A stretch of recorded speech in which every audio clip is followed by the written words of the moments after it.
오늘 우리가 읽은 이 본문은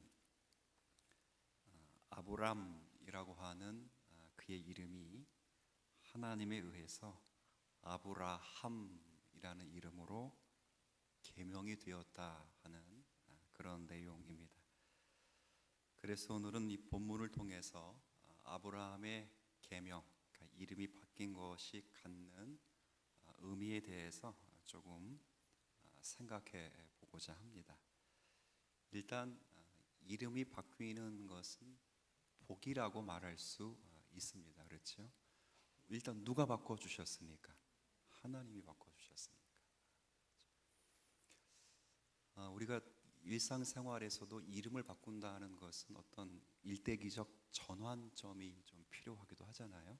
그래서 이름이 바뀐다는 것은 어떤 의미에서는 그런 복적인 차원이 있습니다. 우리 왕이 하사한 성씨들이 우리나라에도 존재하는 것처럼 이름을 왕이 하사할 때는 그것은 굉장히 어떤 축복의 개념이기도 합니다.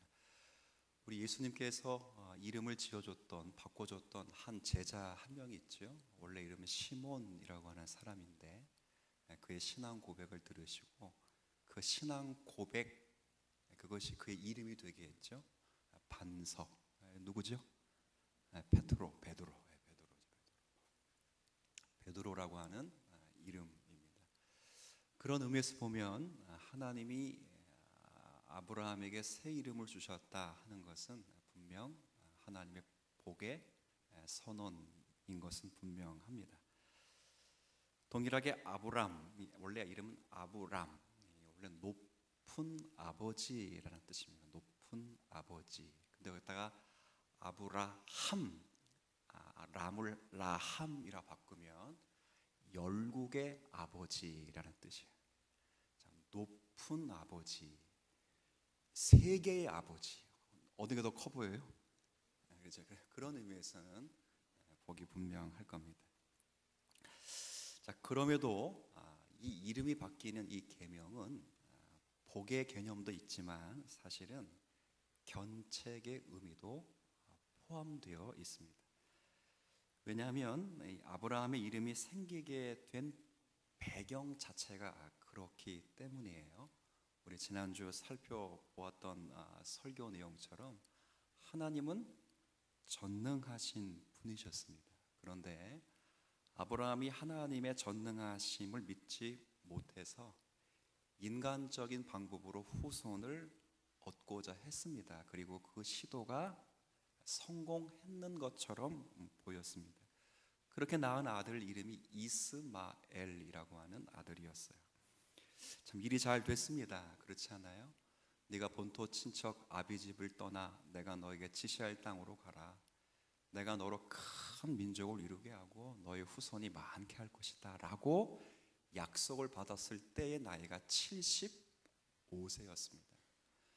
가나안 땅에 정착하고 애굽 내려갔다 와고 여러 번 실수하고 롯 찾아오고 과정 기간 동안 10년이라는 시간이 흘렀어요. 근데 10년 동안 85세가 되었는데 한 명의 아들이 없는 겁니다. 근데 그 10년 동안 아브라함이 체험한 하나님은 어떤 하나님이셨다고요?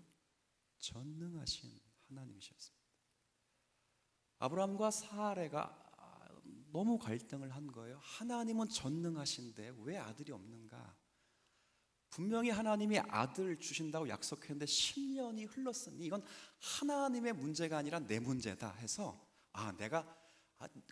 내가 믿음을 가지고 애를 써야 이게 생기는구나 해서 그 아내가 자기의 몸종 하갈을 주었단 말이에요.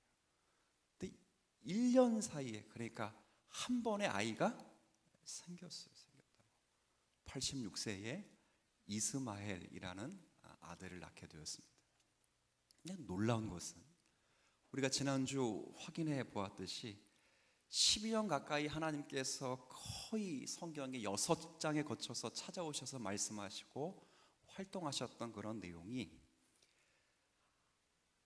86세에 이스마엘을 낳고 나서 99세가 될 때까지 13년 동안 한 번도 아브라함을 찾아오시지를 않았다는 거예요. 성경에 기록이 전혀 없죠. 그리고 13년 만에 나타나셔서 하시는 첫 번째 말씀이 뭔가? 나는 전능한 하나님이다. 너는 내 앞에서 행하여 완전하라, 이렇게 말씀하십니다. 하나님이 아브라함의 문제를 지적하시는 거예요. 네가 한 행위가 나름대로 지혜로 보이긴 할지나 그러나 그건 잘못됐다. 내가 빠졌다. 그 약속을 이루시는 전능하신 하나님인 나에 대해서 전혀 생각하지도 않고 고려하지도 않았을 뿐이다. 그리고 이제 아무런 소망이 없었던 99살, 한 살만 더하면 내년이 100살하고요. 그 노인에게 와서 하시는 말씀이 무엇입니까? 이제 다시 시작하라. 그 아이는 아니다, 이거죠. 그리고 오늘 다음 구절이 바로 이름이 계명되는 겁니다. 4절 5절 다시 한번 읽어볼까요? 시작. 보라, 내 언약이 너와 함께 있으니 너는 여러 민족의 아버지가 될지라. 이제 후로는 내 이름을 아브라함이라 하지 아니하고 아브라함이라 하리니 이는 내가 너를 여러 민족의 아버지가 되게 함이니라. 그렇죠. 그렇게 혼을 내시고 하나님께서 이름을 계명하신 겁니다. 그러니까 복 주실 상황은 아니에요. 꾸짖을 수 있는 그런 상황에서 그의 이름을 계명시키셨는데, 여기 5절에서 지금까지는 하나님께서 아브라함에게 말씀하셨을 때 계시하시지 않은 형태의 말씀이 하나 나와요. 한번 5절을 제가 읽어드릴게요. 지금까지 있었던 모든 약속 가운데 특별히 후반에 5절 후반에 이는 제가 읽을 테니까 지금까지는 계시하지 않았던 말씀, 여기서 비로소 처음 계시되는 게 있습니다. 이는 내가 너를 여러 민족의 아버지가 되게 함이니라. 뭐가 바뀐 것 같아요? 여러 민족? 여러 민족은 그 전에서도 있었죠. 여러 민족이 되게 할 것이다. 될 것이다. 여기서 언어로 보면 좀 정확한데 우리 한글 성경에도 분명히 나와 있어요. 그래서 제일 중요한 단어는 되게 하시겠다. 예전까지는 어떤 형태로 말씀하셨죠? 될 것이다. 될 것이다. 될 것이다. 될 것이다.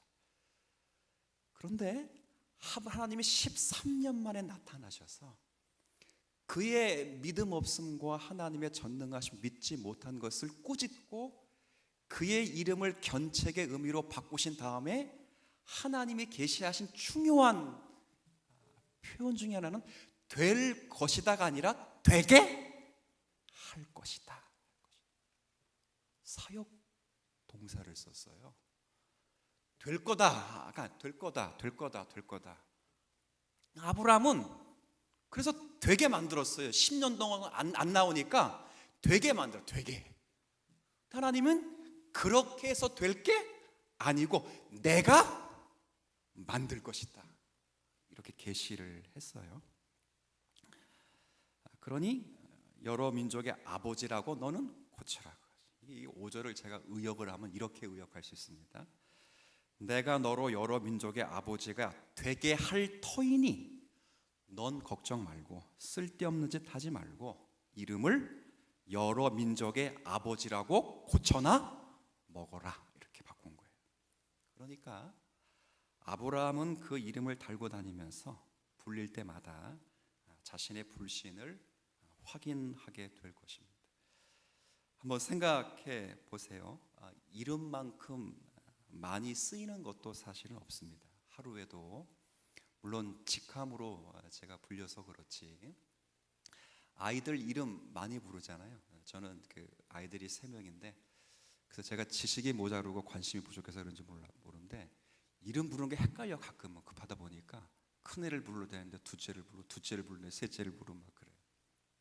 이름처럼 많이 불려지는 것도 없을 거예요. 그렇죠? 똑같이 아브라함도 수없이 그 이름이 불려집니다. 아브라함이 불려질 때마다 아브라함이 늘 기억해 둘 것은 당시 그가 스스로 하나님의 약속과 그리고 하나님의 하나님 되심을 믿지 못하여 이스마엘을 낳은 사건과 그리고 거기에 대해서 간섭하시면서 지적하시면서 나는 전능하신 하나님이 내가 되게 하고야 말 것이라 꾸중하시는, 그래서 그의 이름을 바꾸어 놓으신 하나님에 대한 열심, 그 자신의 못남을 이름이 불릴 때마다 기억을 하게 되는 아브라함의 계명 사건이 오늘 있습니다. 그래서 내가 너로 열국의 아비가 되게 하고야 말리라, 이처럼 이 이름은 복인 동시에 사실은 꾸중의 뜻을 담고 있는 견책의 의미가 함께 있다, 이렇게 이해를 좀 하셔야 됩니다. 자, 좋습니다. 근데 이제 이렇게 한번 생각해 보세요. 이것이 복이든 꾸중이든 좋은 건 다 좋은데, 자기 몸에서 난 자식이라고는 아무도 없는데 이름이 아까 아브라함의 뜻이 뭐라 그랬지요? 세계의 아버지라고. 그렇죠. 굉장히 좀 이상해요. 그러니까 이스마엘 하나 있었는데 하나님께서 그도 아니다라고 말씀하셨기 때문에 자식이 하나도 없음에도 불구하고 아브라함의 이름은 항상 세계의 아버지, 열국의 아버지로 불린다. 그러니까 많은 아들들을 가지고 있는 아버님, 이런 의미예요. 근데 자식은 한 명도 없다, 그 말이죠. 그러니까 나중에도 그나마 자식을 하나밖에 낳지 못합니다. 그런데 이름은 여러 민족의 아버님입니다. 이 이름이 갖는 상징이 얼마나 놀라운지 몰라요.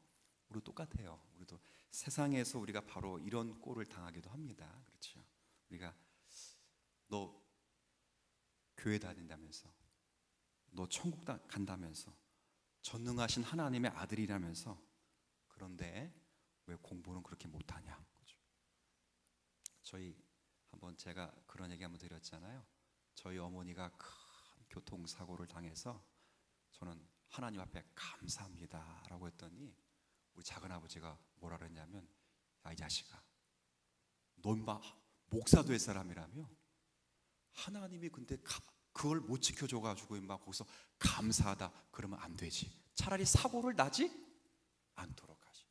이렇게 이야기를 하는. 그러니까 우리도 아브라함이 이름이 불려질 때마다 조석거리가 되는 것처럼 우리도 그런 상징성 때문에 많은 놀림과 많은 그런 현장에 우리도 있게 되는 결국들이 있습니다. 근데 왜 그렇게 하나님이 하시는가? 이건 다른 것이 아니라 아브라함에게 허락하신 그 모든 일들은 아브라함이 이룰 것이 아니라 하나님이 전적으로 이루실 일들이기 때문에 이런 조소와도 같은 오명들을 낳도록 하십니다. 무슨 말이냐면, 이 사건을 확실하기 위해서 이제 할례 사건이 나오는데 10절 한번 보세요. 10절 한번. 자, 10절입니다. 열국의 아버지가 되게 하실 것이라는 것을 확증하는 언약식을 뭘로 하냐면 10절입니다. 같이 한번 읽어볼까요? 시작. 너희 중 남자는 다 할례를 받으라. 이것이 나와 너희와 너희 후손 사이에 지킬 내 99세에 나타나가지고 너는 많은 아들들을 가지고 있는 아버님이라 불릴 것이다 라고 말하면서 그 증표를 뭘로 했다고요? 할례. 참 굉장히. 자, 물어볼게요. 아브라함이 그러면 생식기 포피를 몇 살에 벗긴 겁니까? 그러면?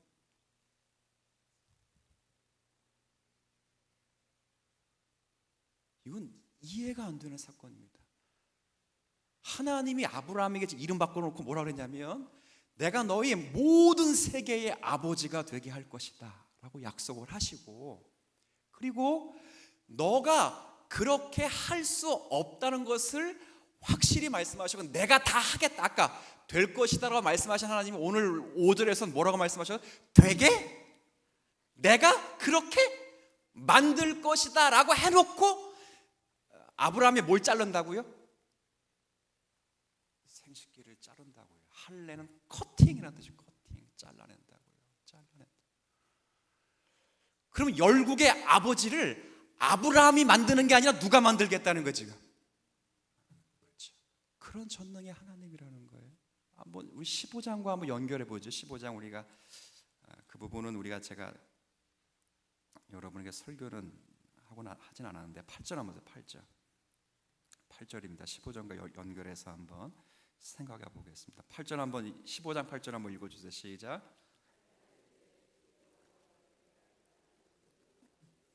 무엇으로 알려? 무슨 말이냐면 아브라함이 조금 이제 설명을 드리되 한번 잘 들어보세요.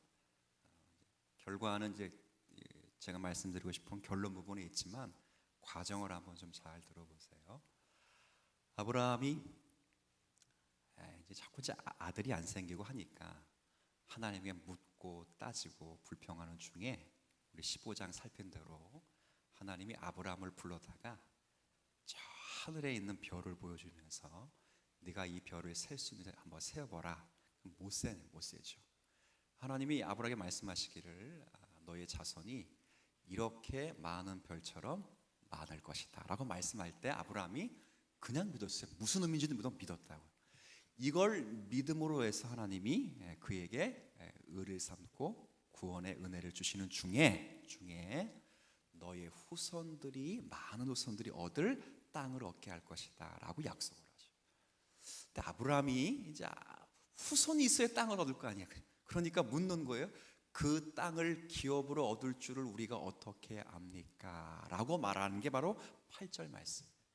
그럴 때 하나님이 뭐라고 말씀하셨냐면, 자 이제 쭉 이제 9절 이후의 내용인데 그 뭐냐면 제가 그냥 구두로 설명할 테니까 한번 보세요.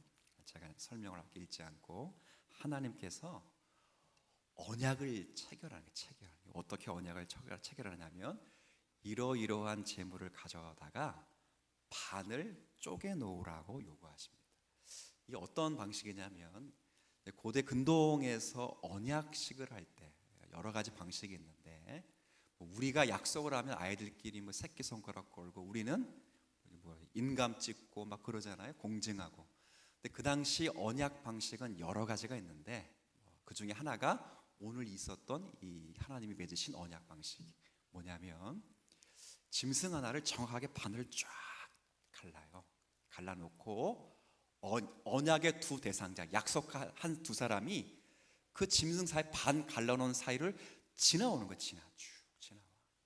지나온 다음에 다 지나오면 다시 뒤를 돌아보고 자신들이 걸어온 길이 있잖아요. 쪼개진 대로 걸어왔잖아요. 그 돌아보면서 뭐라고 말하냐면 손잡고 우리 둘 중에 하나가 약속을 어기면 이 쪼개진 짐승과 같이 위로부터 벌을 받게 되기를 원하노라고 약속을 맺는 약속. 중요한 건 두 당사자가 같이 지나오는 약속을 맺어. 약속. 하나님이 똑같이 요구해서 짐승을 탁 반 잘라 놓고 하나님과 아브라함이 약속을 맺는데 그러면 둘이 걸어오시면 되잖아요. 둘이. 그런데 오늘 말씀을 잘 보면 둘이 걸어오시지 않고 이건 한번 읽어보죠. 자, 한번 12절 한번 제가 읽겠습니다. 12절 해질 때에 아브라함에게 깊은 잠이. 자, 지금 아브라함과 하나님이 쪼갠 사이로 지나가야 되는데 아브라함은 지금 뭐한 상태이죠 지금? 누가 잠자게 했습니까? 자, 그러면 그 다음 한번 보세요. 17절 한번 17절 제가 읽겠습니다. 해가 져서 어두울 때에 연기 나는 화로가 보이며 타는 횃불이 쪼갠 고기 사이로 지나가더라. 누구만 지나가셨죠? 하나님만 지나가십니다. 하나님만. 굉장히 재밌습니다. 하나님께서 아브라함과 함께 그 사이를 지나가지 않고 홀로 지나가신다는 무슨 말이에요? 아브라함을 아브라함 되게 하고 그의 자손은 하늘의 별과 바다의 모래같이 되게 하는 일을 아브라함의 어떤 조건이나 원인에 있지 않고 오직 하나님이 시작하시고 하나님이 완성하실 하나님만의 일이라는 것을 지금 언약식을 통해서 보여주는 거예요. 그래서 하나님께서는 뭐라고 말씀하십니까? 내가 이것을 해내고야만 말겠다는 의지의 표로 홀로 지나가신다. 어차피 아브라함은 지내어 놓고도 그 약속을 이룰 수 없기 때문에 하나님은 아브라함을 잠들게 하시고 하나님이 홀로 지나가시면서 이 약속은 아브라함의 어떤 조건을 필수로 하여 아브라함에게 있는 어떤 원인을 근거로 하여 아브라함에게 있는 어떤 자원과 어떤 능력들을 조건으로 해서 이룰 것이 아니라 하나님 내 스스로가 자신이 시작이 되고 자신이 과정이 되고 완성이 되어서 그 구원을 완성시킬 것이다 하는 마음으로 하나님이 어떻게 지나가셨다고요? 홀로 지나가셨다 그 말이죠. 그렇게 한 겁니다. 너로 인하여 태어날 자는 인간의 생식 능력에 의존한 것이 아니라 오직 나의 약속과 능력에 따라 태어나게 될 것이다 라는 마음으로 이 언약식이 17장에 가면 아까 뭘로 등장했어요? 남자의 생식의 표피를 커팅하는 거예요. 할례는 그렇게 생긴 겁니다. 너의 후손이 네가 낳은 것이 아니라 누가 낳은 거라고요?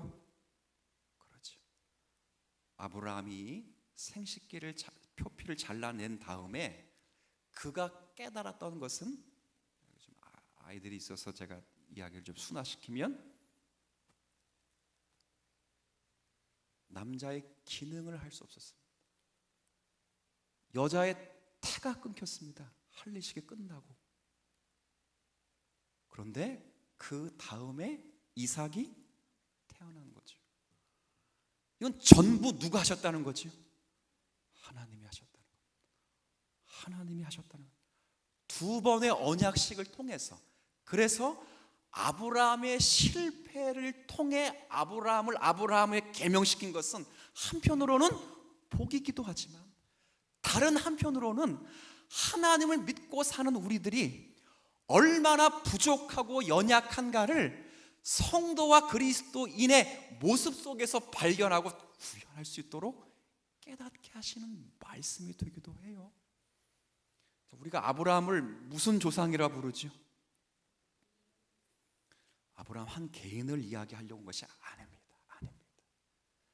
창세기를 시작했던 그때부터, 그리고 창세기를 통해서 하나님께서 만드신 그 나라의 백성 삼고 그 백성 삼으신 그들로 하나님 나라를 이루시는 모든 자리에 그 백성을 부르시고 그 백성을 자신의 자녀로 삼으시고 그 백성을 구원하여 그 백성답게 빚어가시는 모든 일의 완성과 모든 시작을 오직 누구만이 하시겠다는 거예요.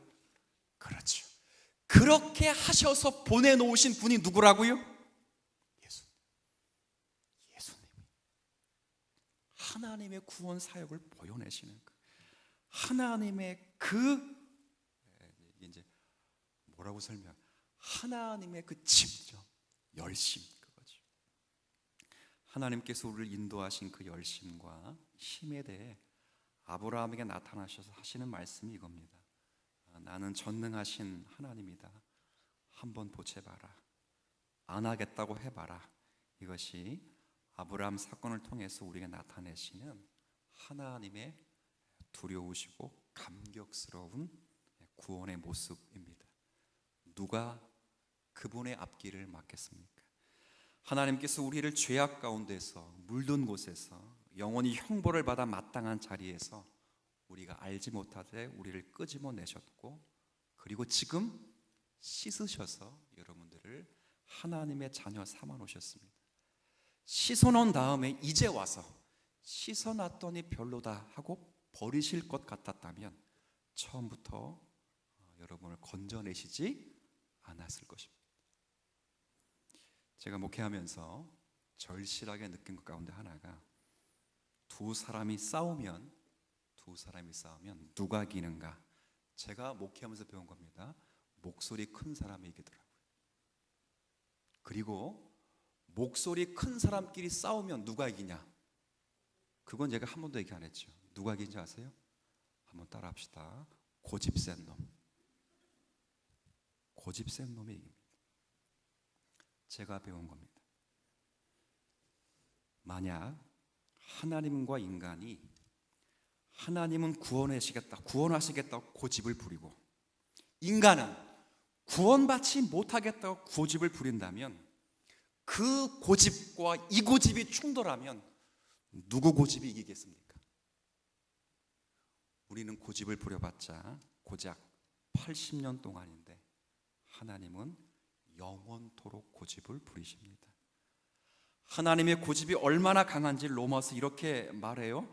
자기 아들을 아끼지 아니하시고 우리 모든 사람을 위하여 내주신 이가 어찌 그 아들과 함께 모든 것을 우리에게 주시지? 무슨 말입니까? 아들을 내주실 고집이었는데, 아들을 내주실 수 있는 고집이었다면 내가 어떤 고집이 있는지 알겠느냐? 내가, 죄송합니다, 제가 하나님이라는 직설법을 써서 여러분을 대상으로, 내가 너희들을 구원할 때 니네들이 이뻐서 구원했는 줄 아느냐? 잘생기거나 내 앞에 충성하고 내게 도움이 될 것 같아서 내가 너를 구원해. 택도 없는 소리. 아브라함을 봐라. 아브라함은 정신 못 차리고 평생 하나님의 전능하심이 뭔 건지도 몰랐다. 그러나 내가 아브라함보다 더 고집이 세서 아브라함을 아브라함 만들었고, 그 아브라함으로 하여금 전능하신 하나님이 어떤 분이심을 그의 생애에 고백하도록 내가 그를 이끌어 이 자리까지 인도해 냈다, 그거죠. 그게 아브라함 얘기 아직 집어치우고 그게 저와 여러분을 구원하신 하나님이신 줄 믿습니다. 다 아브라함이야, 아브라함. 다 아브라함이라. 안종성 목사, 부끄럽죠. 목사라고 부를 때마다 부끄러워. 그죠? 집사, 장로, 이거 저기 뭐라고 할까? 뭐라고 하죠? 한국교회에서 이걸 뭐라고 합니까? 한국교회에서 그 약간 은유적으로 불리는 게 있는데, 감투 말고 뭐 누가 하여튼 안 믿는 사람이 이렇게 부르더라고요. 그런 거 아닙니다. 우리가 우리의 직분이 불릴 때마다, 우리의 이름이 불릴 때마다, 우리의 존재가 하나님 앞에 증명될 때마다 우린 다 아브라함이라고 계명을 받을 만한 모자람 속에 있었던 인물입니다. 지금도 마찬가지입니다. 그런데 여러분이 하나님을 향한 그 열심보다 하나님이 여러분을 향하신 그 열심이 언제나 세고, 여러분이 하나님을 향한 그 고집보다 하나님이 여러분을 향하신 그 고집이 세서 언제나 여러분들은 하나님의 사랑과 은혜 앞에 무릎을 꿇고 울며 회개하지 않을 수밖에 없는 인생으로 오늘 부름받았다는 것을 감사하실 수 있는 여러분 되었으면 좋겠습니다. 그리고 웬만하면 고집 꺾으십시오. 제가 아까 그랬죠? 두 사람이 싸우면 일단 누가 이긴다고요? 목소리 큰 놈이. 근데 목소리 큰 놈끼리 싸우면 누가 이긴다고요? 여러분, 하나님의 고집을 당할 수 없습니다. 의도 터지기 전에 말 잘 들으시고 하나님 앞에 여러분의 전심을 드리십시오. 주님 그때까지 여러분을 결코 놓지도 않고 포기하지도 않고 간섭하셔서 여러분의 전 생애에 하나님의 하나님 되심을 분명 여러분의 인격으로 고백하도록 항상 역사하실 것입니다.